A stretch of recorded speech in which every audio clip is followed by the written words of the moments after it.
Kapal nyoblok di Jampang, kapal ngelawan bis. Lagi no. Tengah ramai di media sosial sebuah video yang menunjukkan kemacetan jalanan di Bogor, Jawa Barat gara-gara sebuah pesawat. Ternyata badan kendaraan tersebut akan dibawa menuju ke gudang bangkai pesawat.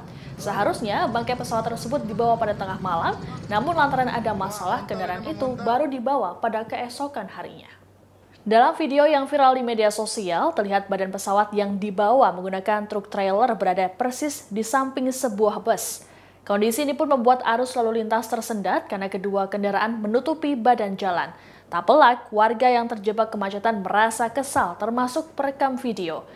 Dilansir oleh Tribun News Bogor, peristiwa ini terjadi di Jalan Raya Parung, Desa Jampang, Kecamatan Kemang, Kabupaten Bogor pada Selasa 26 Juli pagi. Kapolsek Kemang Kompol Ari Trisnawati menerangkan seharusnya truk pengangkut pesawat itu melintas pada malam hari. Namun, lantaran ada sedikit permasalahan di bandara, truk baru berangkat pada pagi hari.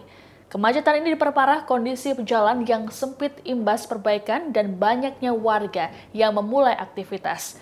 Terkait situasi tersebut, pihak kepolisian juga turun tangan mengurai kemacetan.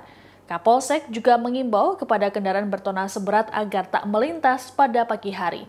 Pihak kepolisian telah mendatangi gudang pesawat untuk memperingatkan agar peristiwa serupa tak terulang kembali.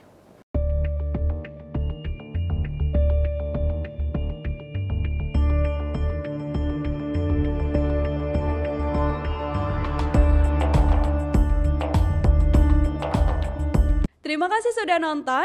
Jangan lupa like, subscribe, dan share ya.